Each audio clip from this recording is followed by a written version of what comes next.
Hello, hi to all. Welcome to our YouTube channel. Do support and do subscribe for Anusha Srikanth Reddy YouTube channel. Instant mango pickle ఇలా సింపుల్గా తయారు చేసుకోవడం చూద్దాం.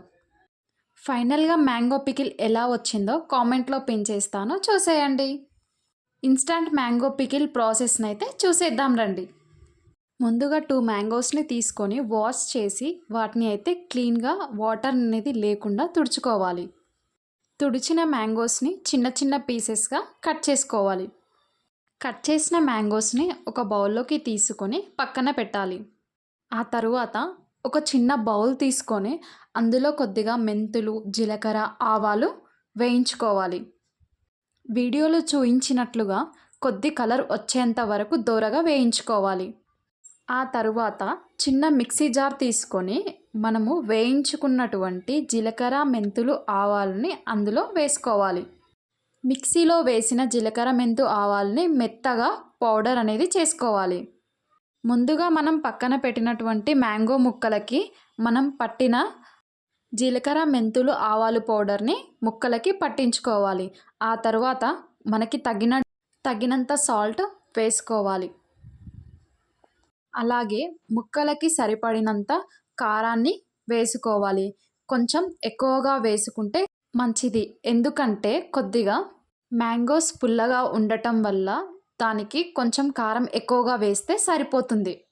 Taste కూడా చాలా మంచిగా వస్తుంది. అన్నింటినీ మామిడికాయ ముక్కలకు బాగా పట్టే విధంగా మొత్తం కలుపుకోవాలి. అప్పుడు ముక్కలకి బాగా ఉప్పు, కారం, అందులో వేసినటువంటి జీలకర్ర, మెంతులు, ఆవాలు పౌడర్ అలా మొత్తం కలవటం వల్ల ముక్కకి చాలా టేస్ట్ అనేది వస్తుంది. ఇలా కలిపిన దాన్ని కొద్దిసేపు పక్కకు పెట్టుకోవాలి. ఆ తరువాత మనకి మ్యాంగో పికిల్కి ఎంతైతే అవసరం ఉంటుందో అంత వెల్లుల్లిని తీసుకొని గర్వాలు తీసి వాటిని రోటిలో దంచుకోవాలి. మరీ మెత్తగా కాకుండా కొద్దిగా కచ్చపచ్చగా ఉంచుకోవాలి. ఆ తరువాత దానిని ఒక బౌల్లోకి తీసుకోవాలి. మనం పక్కన పెట్టినటువంటి మ్యాంగో ముక్కలన్నింటినీ కాస్త రోటిలో వేసి కాస్త కచ్చా పచ్చగా దంచినట్లయితే దానిలోని ఫ్లేవర్ అనేది ఎక్కువగా వస్తుంది. ఇలా చేయడం వల్ల టేస్ట్ అనేది చాలా బాగుంటుంది. దీనిని మనం ఎప్పుడు కావాలంటే అప్పుడు ఇన్స్టాంట్గా పెట్టుకుంటాం, అందుకే ఇన్స్టాంట్ మ్యాంగో పికిల్ అని చెప్పాను. ఇలా మన దగ్గర ఉన్నటువంటి మ్యాంగో ముక్కలన్నింటినీ కాస్త దంచి పక్కన పెట్టుకోవాలి. మనకి ఇలా రోటిలో దంచుతూ ఉన్నప్పుడు చాలా మంచి స్మెల్ అనేది కూడా వస్తుంది. ఇలా దంచుకొని కూడా పురాతన కాలంలో డైరెక్ట్గా అన్నంలో వేసుకొని తినేవాళ్ళు. తరువాత ఒక చిన్న బౌల్ తీసుకొని అందులో మనకు సరిపడినంత ఆయిల్ని తీసుకోవాలి. కాస్త ఆయిల్ అనేది ఎక్కువగా ఉంటే బాగుంటుంది. మనం కొన్ని డేస్ ఎక్కువ స్టోర్ చేసినా కూడా బాగుంటుంది ఆయిల్ అనేది ఎక్కువగా ఉండటం వల్ల. ఆయిల్ వేడెక్కిన తర్వాత కొద్దిగా జీలకర్ర, ఆ తర్వాత మనం దంచి పెట్టుకున్నటువంటి వెల్లుల్లి పేస్ట్ని కూడా అందులో వేసి కలుపుకోవాలి.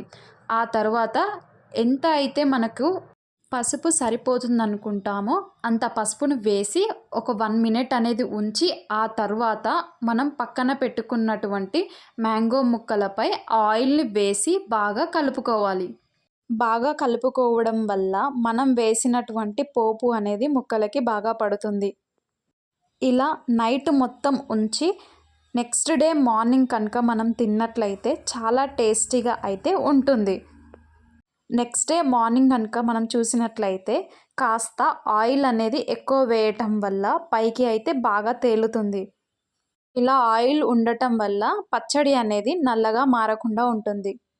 నేను అయితే పచ్చడి ఎలా ఉందో టేస్ట్ చేద్దాము అని చెప్పేసి వేడి అన్నంలో కాస్త నెయ్యి వేసుకొని అందులో కాస్త మామిడికాయ పచ్చడి వేసుకొని తిన్నాను. చాలా టేస్టీగా అయితే వచ్చింది.